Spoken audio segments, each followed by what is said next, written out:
जय हिंद विद्यार्थियों। आज फिजिक्स के एक फ्रेश चैप्टर के विषय में बात किया जाएगा।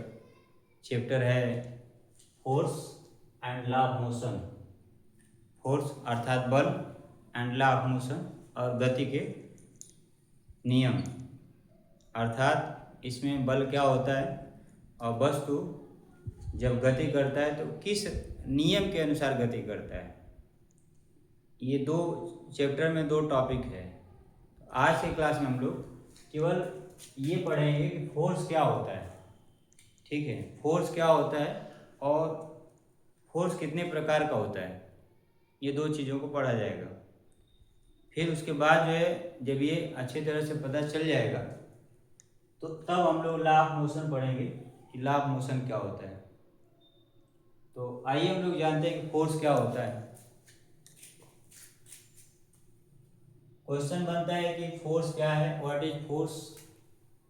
तो जो फोर्स होता है उसको हिंदी में बल बोलते हैं।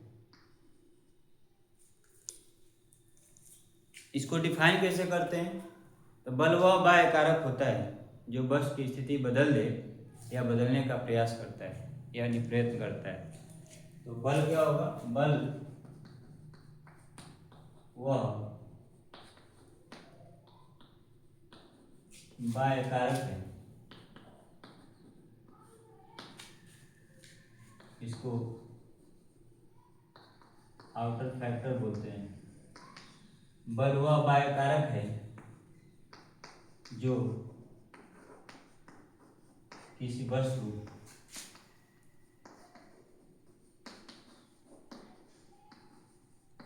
की स्थिति बदल दे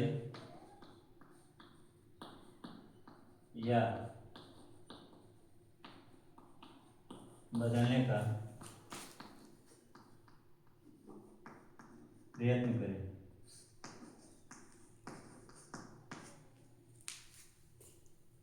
तो बल वह बाह्य कारक है जो किसी वस्तु की स्थिति बदल दे या बदलने का प्रयत्न करे या प्रयास करे।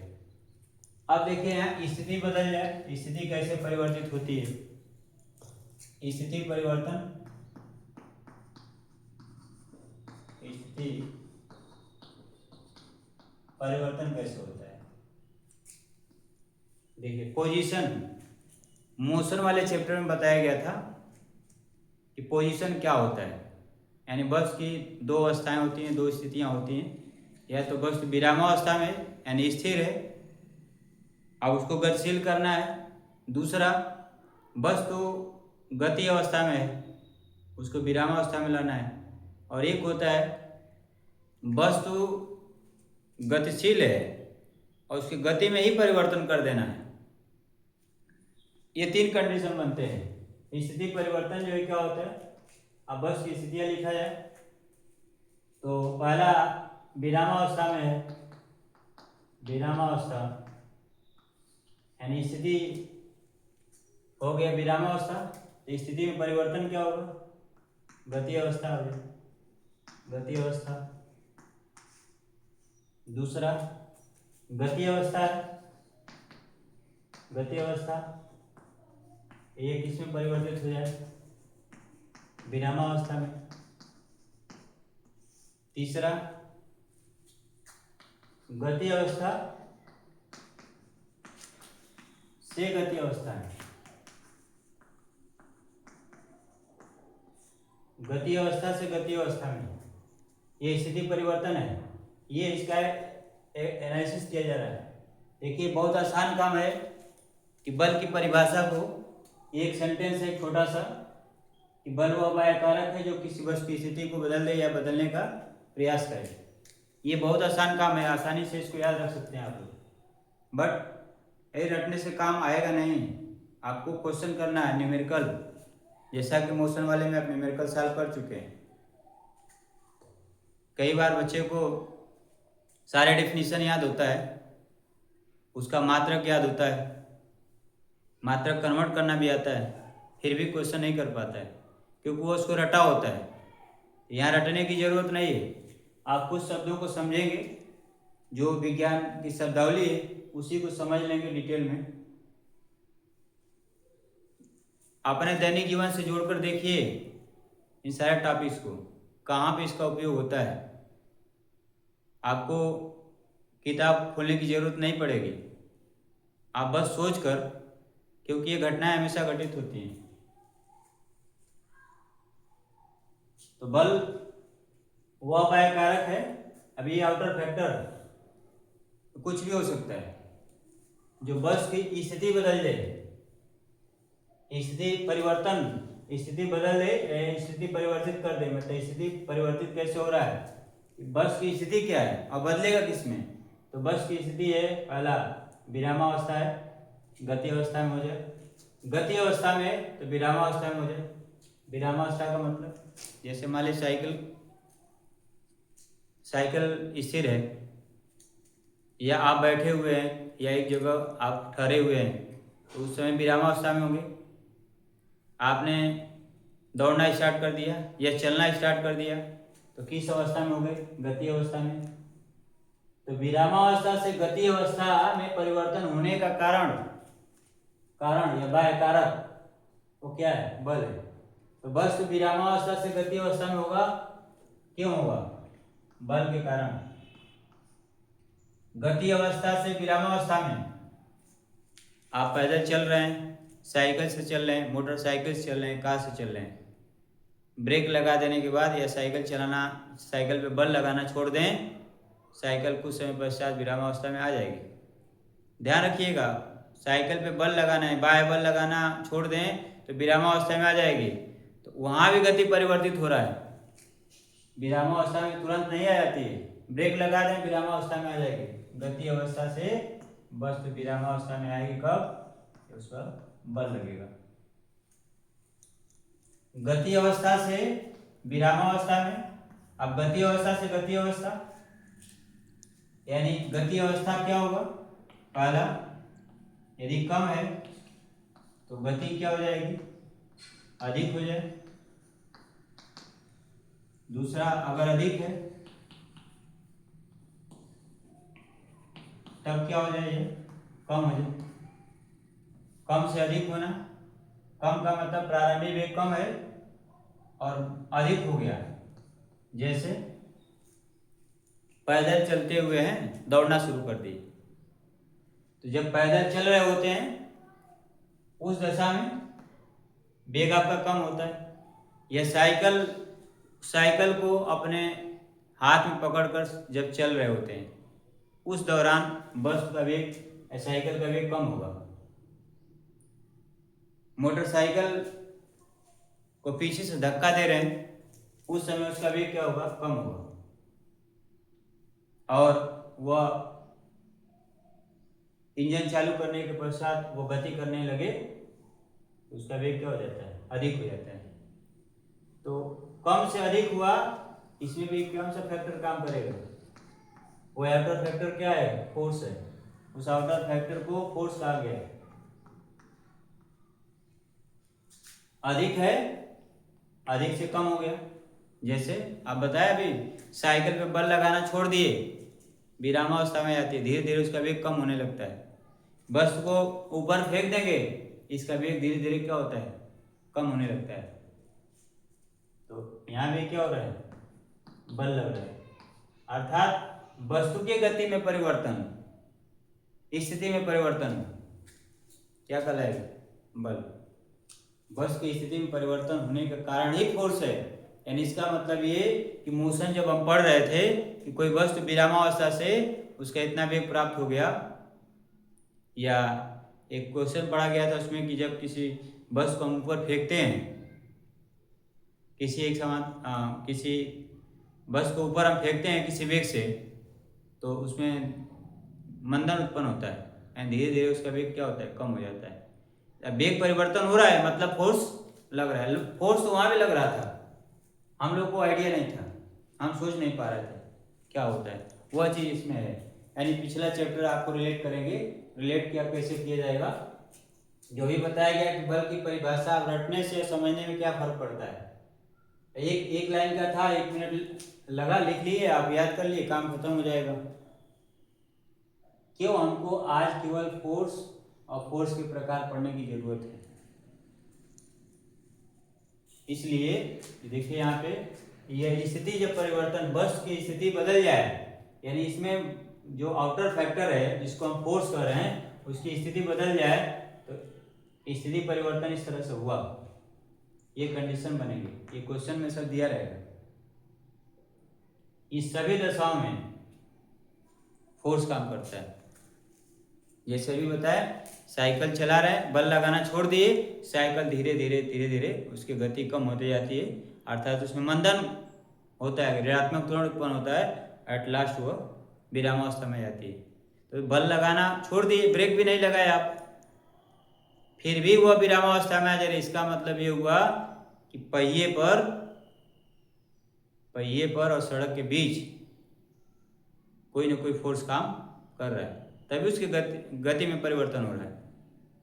अब देखिए, मोशन की परिभाषा में क्या बताया गया था कि जब किसी वस्तु की स्थिति परिवर्तित होती है, किसी वस्तु की स्थिति बदल दिया जाए, तो वस्तु की स्थिति परिवर्तन क्या कहलाता है? गति कहलाता है। ये वस्तु की स्थिति में परिवर्तन हो रहा है तो क्या कहलाएगा?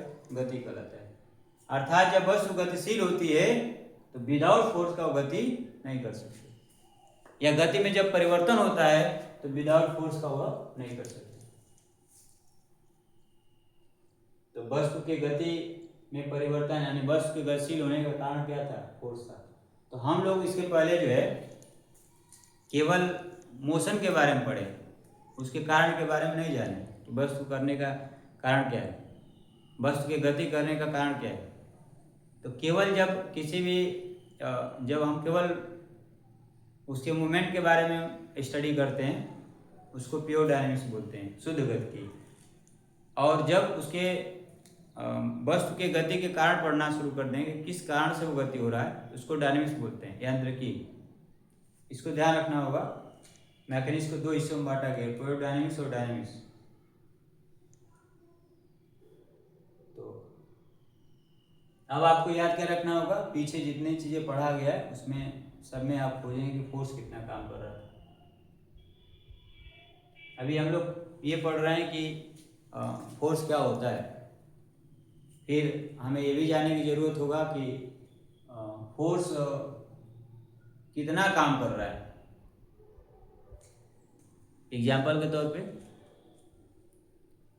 हम लोग ये पढ़ेंगे, इसके बाद वाले इसको जानने के पश्चात कि जैसे किसी बस को उठा रहे हैं, जैसे आप अपना बैग उठाते हैं, स्कूल चले जाते हैं, लेकिन क्लास में जितने स्टूडेंट हैं उसमें 10-20 का बैग आपको दे दिया जाए उठाने के लिए, तो जितना आसानी से आप बैग उठा लेते हैं अपना, उतने आसानी से क्लास के 10 विद्यार्थियों का या 20 विद्यार्थियों के बैग को आप आसानी से नहीं उठा सकते। उसमें कई लोगों की ज़रूरत पड़ती है। इसका मतलब क्या हो रहा है, वहाँ बल का मान क्या करना पड़ा है, बढ़ाना पड़ रहा है। ये सब पढ़ेंगे आगे। अभी हम लोग क्या पढ़े, बल क्या होता है? वह बाह्य कारक है जो बस की स्थिति को बदल दे या बदलने का प्रयास करे। स्थिति कैसे परिवर्तित होती है? विरामावस्था है, जब बल लगाएंगे तो गति अवस्था में हो जाएगी, गति अवस्था से विरामावस्था में आ रही है तो बल के कारण हो रहा है। अब गति अवस्था से गति अवस्था, तो गति अवस्था से गति अवस्था में परिवर्तन दो तरीके से होता है। अगर प्रारंभिक वेग वस्तु का गति कम है तो अधिक करने के लिए भी बल लगाना पड़ेगा, और अधिक है तो कम करने के लिए भी बल लगाना पड़ेगा। अर्थात साइकिल जब विरामावस्था में होती है तो उसको अधिक वेग प्राप्त करने के लिए, यानी जब साइकिल पर बैठ जाते हैं उस समय वेग कम होता है, साइकिल पे बैठते समय वेग कम होता है। जब उस पर फोर्स अप्लाई करना शुरू कर देते हैं, यानी वेग जितना अधिक से अधिक करना चाहेंगे उतने ही ज़्यादा से ज़्यादा क्या करना होगा, फोर्स लगाना होगा।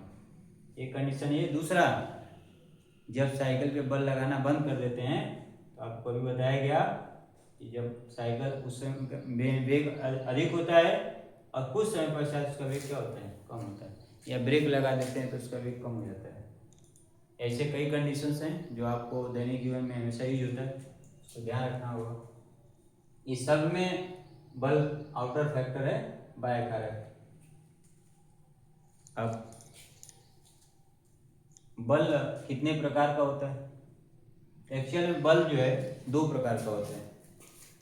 फोर्स फोर्स यानी बल दो प्रकार का होता है।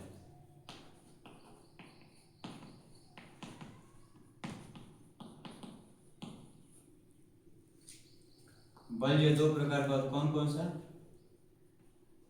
कांटेक्ट फोर्स, इसको संपर्क बल बोलते हैं, संपर्क बल। दूसरा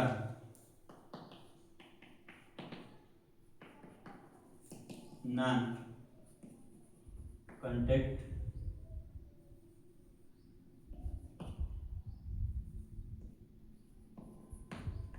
फोर्स, असंपर्क बल। बल जो है दो प्रकार का होता है, संपर्क बल और असंपर्क बल।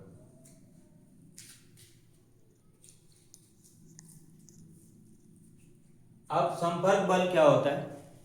इसमें वस्तु जहाँ मूवमेंट करती है वो पृष्ठ के संपर्क में होती है, यानी दो वस्तुएं अगर आपस में गतिशील हैं या एक गतिशील है तो दूसरा स्थिर है, तो वह दोनों एक दूसरे के संपर्क में होंगे। तो ऐसे फोर्स को हम संपर्क बल कहते हैं, कांटेक्ट फोर्स। और असंपर्क बल में क्या होता है? वस्तु जो है एक दूसरे के संपर्क में नहीं होता है, फिर भी उसमें बल काम करता है। तो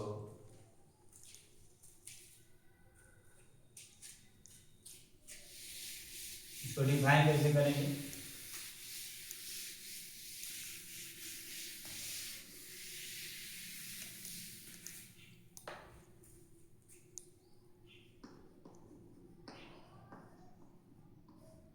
संपर्क बल क्या होता है? संपर्क बल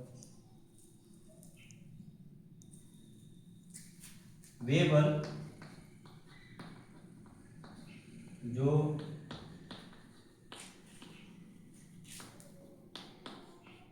वस्तुओं के वास्तविक संपर्क में हो।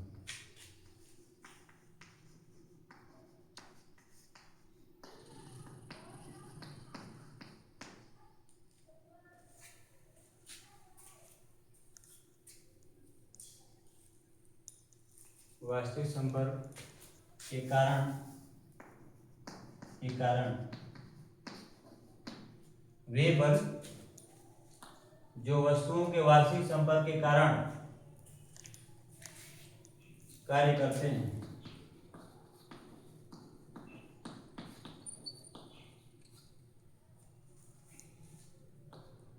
संपर्क बल कहलाता है।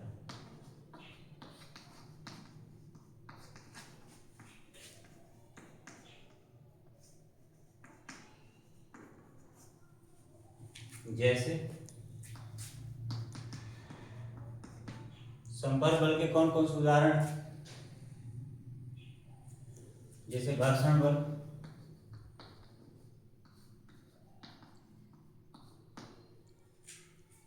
किसी वस्तु को खींच रहे हैं आप, किसी वस्तु को जब खींचते हैं तो पृष्ठ पर या हाथों को रगड़ना, इन दोनों के बीच जो है ऐसे फ्रिक्शन काम कर रहा है। एक हाथ को ऐसे स्थिर किया जाए, रगड़ा जा रहा है, ठीक है। आप बैग को एक डेस्क पर रखे हुए हैं, एक किनारे से दूसरे के किनारे पर खिसका के ले जाते हैं, तो जो ब्रेंच का डेस्क का जो सतह होता है और बैग के संपर्क, बैग का जो आपस में संपर्क होता है, तो वो जब मूवमेंट करता है यानी पोजीशन चेंज कर रहा है तो बल लग रहा है। वो बाह्य कारक जो आउटर फैक्टर है अर्थात जो फोर्स है वो कौन सा फोर्स होगा? संपर्क बल। तो घर्षण बल जो है संपर्क बल का एक उदाहरण है। इसी तरह से श्यान बल भी होता है। श्यान बल भी एक तरह का घर्षण बल ही है जो द्रव के बीच, द्रव की सतहों के बीच काम करता है। घर्षण बल होता है जैसे हमने इस डस्टर को इस पर कीबोर्ड पर ऐसे एक जगह से दूसरे जगह ऐसे पोजीशन इसका 1 कर लिया जाए, यहाँ पर ये 2 है तो 1 से 2 तक ले गए, इस सतह और इस वस्तु के पृष्ठ के बीच, दोनों के बीच फोर्स काम करता है, तो ये कौन सा बल होगा? संपर्क बल होगा, यानी यह घर्षण बल ही है। ठीक है, घर्षण बल जो है के बारे में 9th क्लास में इसका डिटेल नहीं है, लेकिन घर्षण बल के बहुत सारे एग्जाम्पल हैं, थोड़ा बहुत दिया हुआ है, उसको पढ़ लिया जाएगा। श्यान बल द्रव के सतहों के बीच जो काम करता है वो श्यान बल होता है। इसके अलावा भी और बहुत से होते हैं, जैसे प्रत्यास्थ बल होता है, प्रत्यास्थ बल, प्रत्यास्थ बल, अविलंब प्रतिक्रिया बल,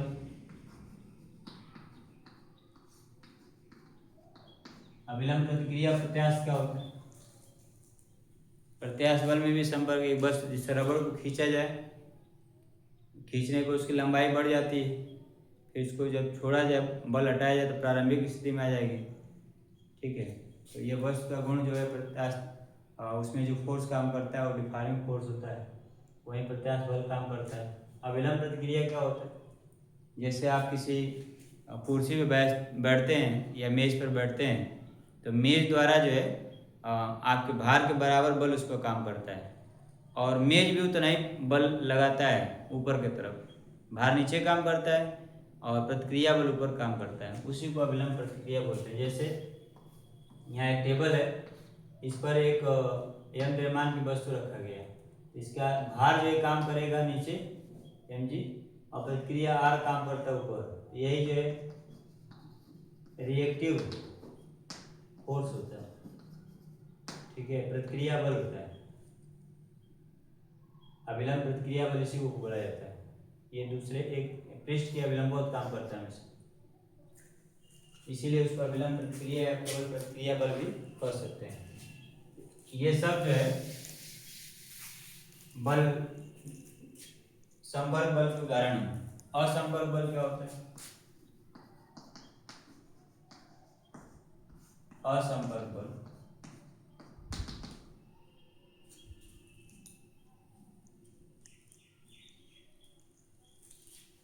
वे बल जो ऐसी दो वस्तुओं के बीच कार्य करता हो, ऐसी दो वस्तुओं के बीच कार्य करता है,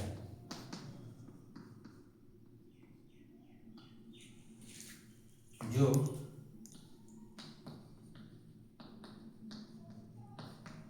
आपस में संपर्क में नहीं है, संपर्क में न हो, असंपर्क बल कहलाता है।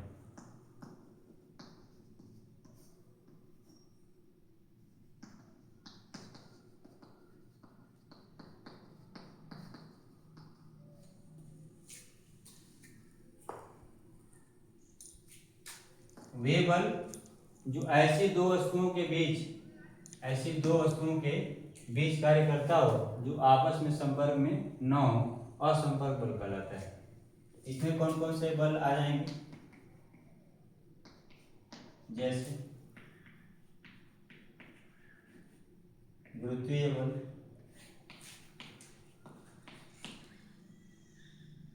वैद्युत बल,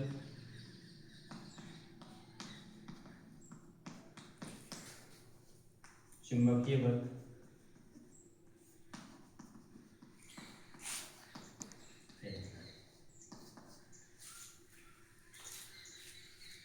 गुरुत्वीय बल असंपर्क बल का उदाहरण है। जैसे ये पृथ्वी की सतह से किसी ऊंचाई पर है चाप, जैसे छोड़ेंगे ये नीचे गति करना शुरू कर देंगे। इसका मतलब क्या हुआ? पृथ्वी का इसमें संपर्क नहीं है, लेकिन फिर भी ये मूवमेंट कर रही है, स्थिति बदल रही है। स्थिति बदल रही है मतलब कि जैसा भी बताया गया है, बाह्य बल काम कर रहा है, इसमें आउटर फैक्टर काम कर रहा है। तो जब बल काम कर रहा है तभी इसकी स्थिति बदल रही है, अर्थात मूवमेंट कर रही है। तो अभी बताया गया है, जब भी कोई बॉडी मूवमेंट करती है तो उस पर फोर्स काम करता है, ये मूवमेंट करेगी, फोर्स काम कर रहा है। सवाल बनता है कौन सा फोर्स काम करता है, तो वो नॉन कांटेक्ट फोर्स के अंतर्गत आएगा। यानी यह एक तरह का गुरुत्वीय बल होता है जो पृथ्वी द्वारा किसी वस्तु पर लगाया जाता है, उस बल को गुरुत्वीय बल बोलते हैं या गुरुत्व बल बोला जाता है। गुरुत्वीय बल या गुरुत्व बल, ग्रेविटेशनल फोर्स या वैद्युत बल क्या होता है, ये आवेशों के बीच काम करता है फोर्स, तो वैद्युत बल होता है। ये आप 12th क्लास में पढ़ेंगे।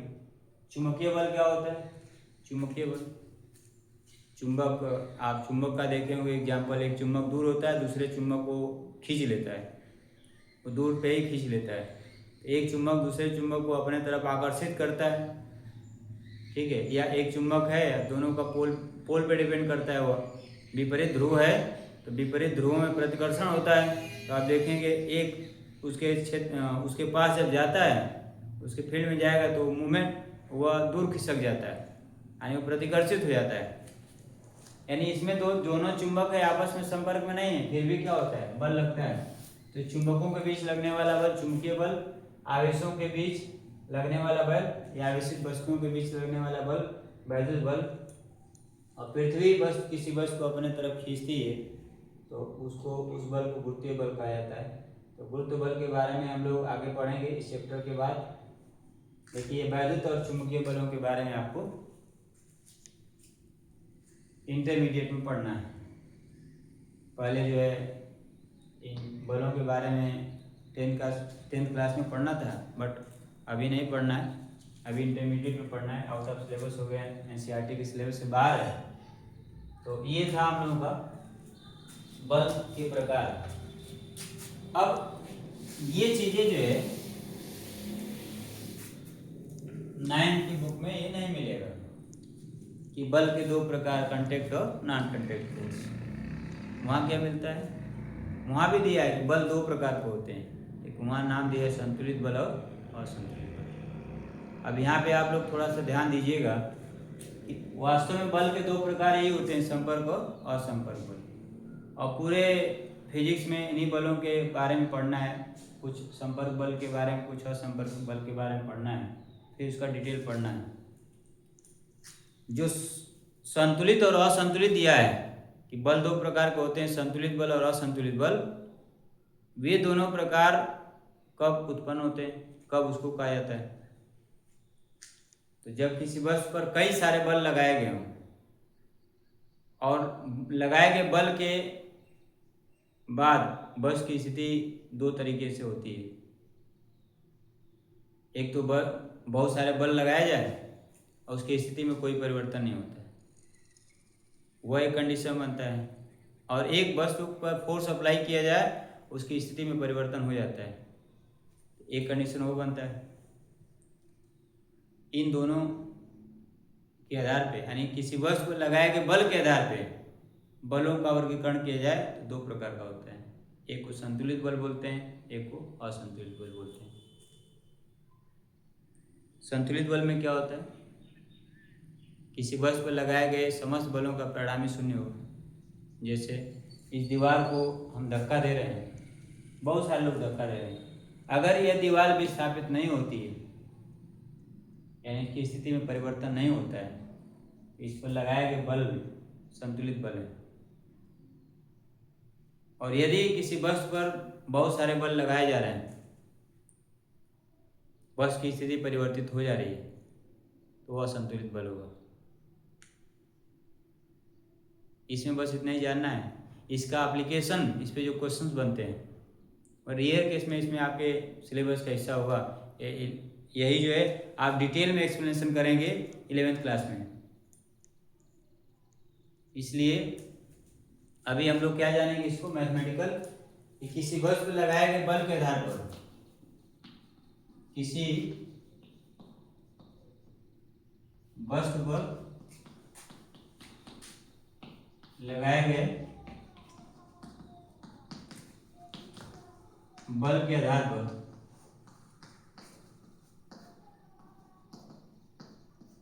बल को दो वर्गों में बांटा गया।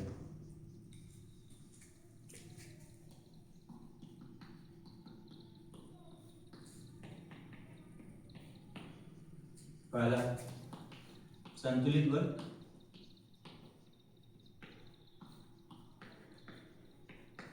जिसको बैलेंस फोर्स बोलते हैं, और दूसरा असंतुलित बल।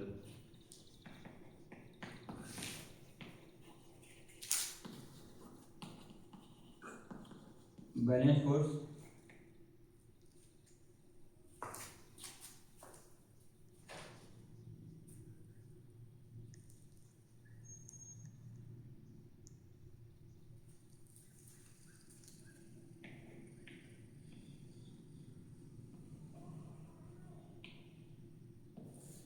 Unbalance force. ये दो तरह के बल हैं।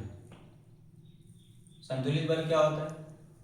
जैसे एक पिंड पे बताएं, एक पिंड ले लिया जाए एम द्रव्यमान का, धरातल पे किसी पृष्ठ पर रखा गया, इसमें मान लो दो बल काम करते हैं, F1 F2, एक डायरेक्शन में। दूसरे डायरेक्शन में क्या काम कर रहे हैं?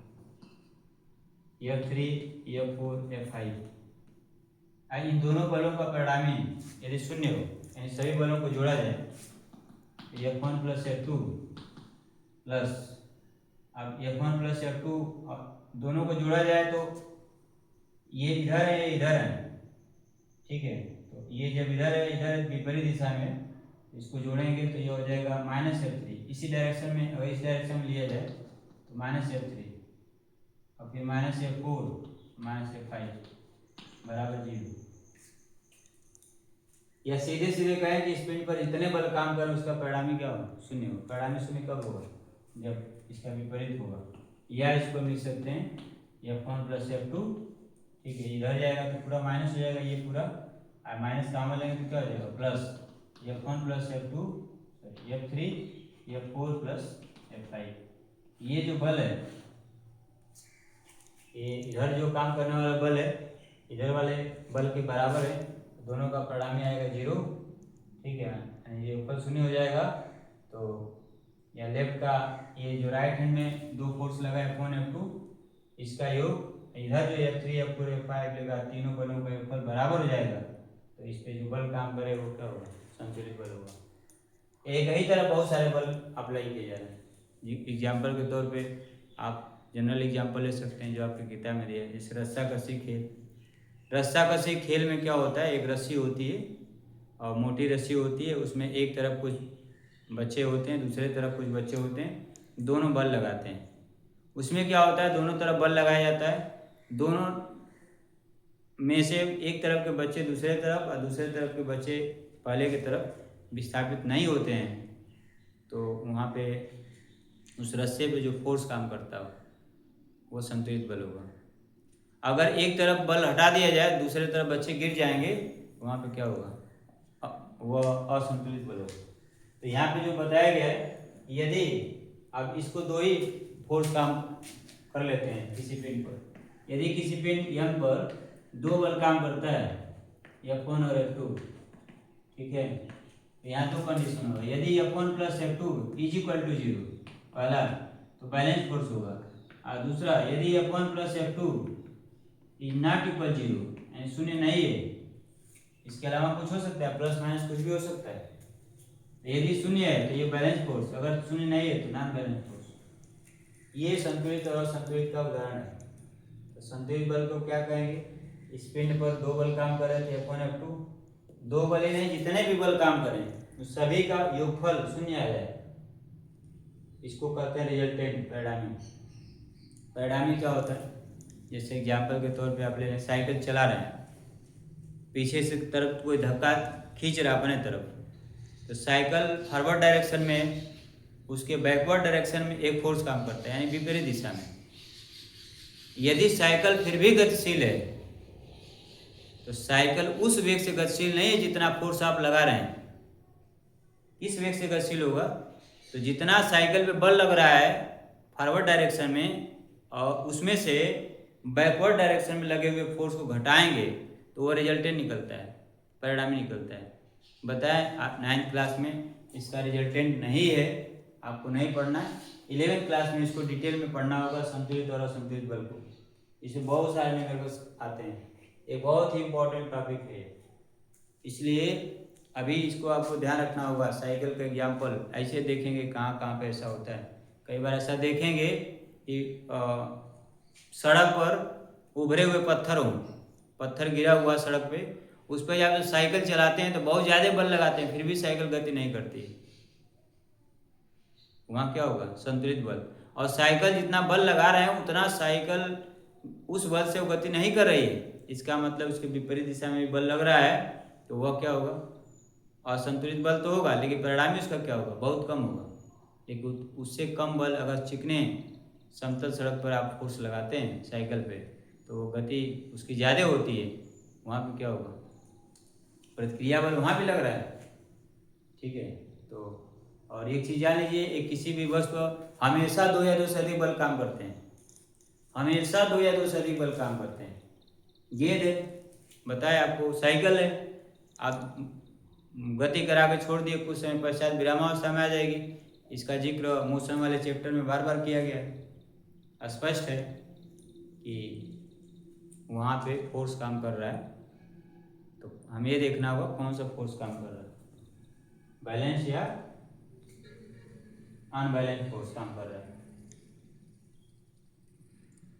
इसका जो है किसी पिंड पर डिफाइन कैसे करेंगे? संतुलित बल कॉपी कर सकते हैं आप लोग। संतुलित बल कि किसी पिंड पर कार्य समस्त बलों का परिणामी शून्य है। किसी पिंड पर कार्यरत यानी कोई पिंड है, उस पर जितने बल लगाए गए हैं उन सभी बलों का परिणामी शून्य है, तो संतुलित बल कहलाता है। किसी पिंड पर कार्यरत समस्त बलों का परिणामी बल शून्य नहीं है, तो क्या होगा? असंतुलित बल कहलाएगा। अर्थात यहाँ पे इस वस्तु पर बाएं तरफ और दाहिने तरफ लगा हुआ फोर्स जो होगा अगर बराबर है तो संतुलित बल होगा। अगर बाएं तरफ लगा हुआ बल दाहिने तरफ लगाए गए बल के बराबर नहीं है तो असंतुलित होगा। असंतुलित की कंडीशन में ही परिणामी बल निकलता है। जो परिणामी बल होता है यानी अधिक वाले में से कम वाले को घटा देंगे, जितना वैल्यू आएगा फोर्स का वह रिजल्टेंट फोर्स होगा। अर्थात रिजल्ट में परिणाम होता है, वह परिणाम क्या आ रहा है, किस बल की वजह से आ रहा है, परिणाम किस तरह का आएगा? मूवमेंट करने का। तो जिस बल के कारण वह रिजल्टेंट जिस बल के कारण वो बॉडी मूवमेंट कर रही है वही रिजल्टेंट फोर्स होता है। वो हमेशा क्या होता है? कम होता है, वास्तविक बल से हमेशा कम होता है। जैसे अभी साइकिल की गति पत्थर वाले उभरे हुए पत्थर बिछे हुए सड़क पर और समतल सड़क पर बताया गया आपको। तो इस तरह से जो है संतुलित और असंतुलित का परिभाषा बताया गया। यहाँ से आप इसको समझ सकते हैं कि यह F1 प्लस F2 यहाँ लिखा गया है, F1 प्लस F2 बराबर 0, तो संतुलित बल होगा F1 plus F2 is not equal to 0, या तो प्लस या तो माइनस आएगा ही। इसको हम क्या कहेंगे? एक पिंड है, इस पर 2 बल काम कर रहे हैं, F1 और F2, इस पर 2 ही बल नहीं और भी बल काम कर सकते हैं। तो जितने भी बल काम करेंगे तो इस यम द्रव्यमान के पिंड पर जितने बल काम कर रहे हैं इन बलों का परिणामी यानी योगफल शून्य आएगा। संतुलित बल शून्य नहीं आएगा तो क्या होगा?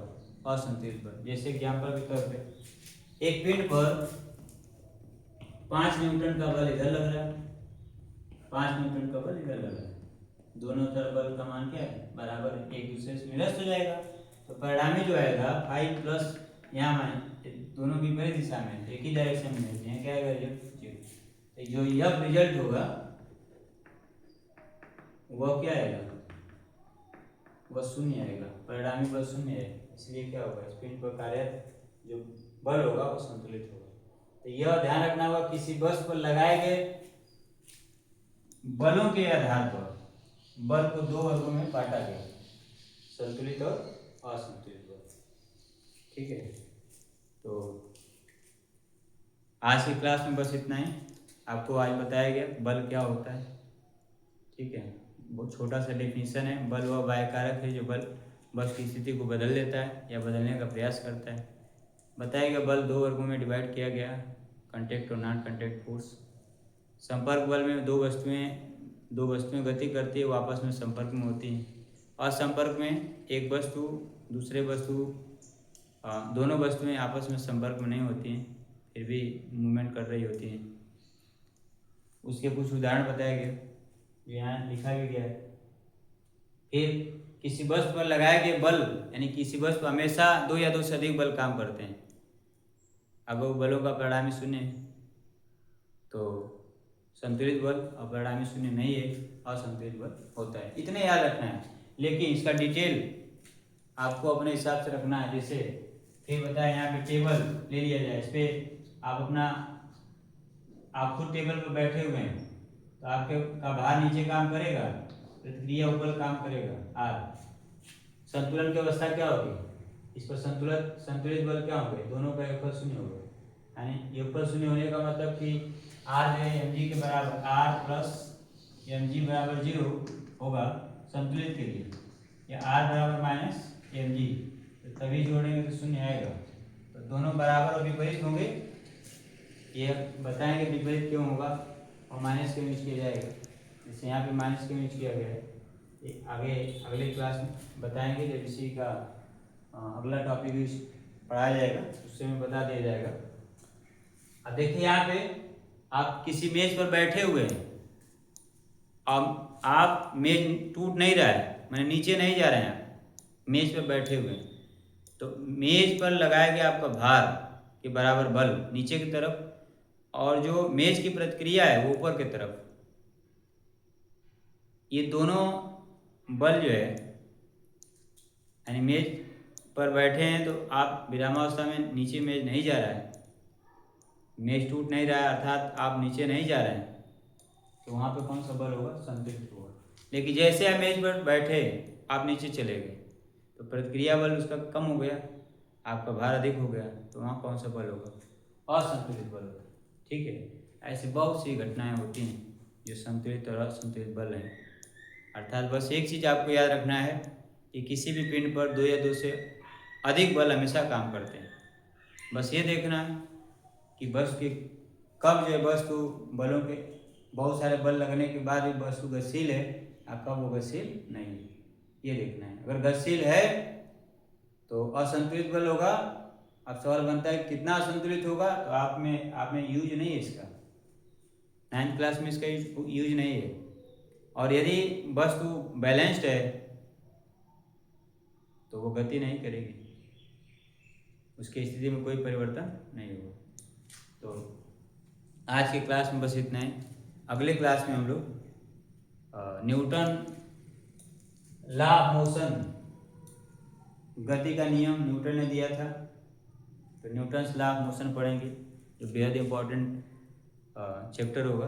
ये चैप्टर ही पूरा बेहद इम्पोर्टेंट है, बहुत एनर्जेटिक है, मैकेनिक्स का एक बहुत महत्वपूर्ण हिस्सा है, इसलिए इसको आपको ठीक से पढ़ना आवश्यक होगा। आज के क्लास में बस इतना ही। अगले क्लास में हम लोग एक नया टॉपिक लॉ ऑफ मोशन को लेकर मिलेंगे। तब तक आप अपना ख्याल रखिए। धन्यवाद।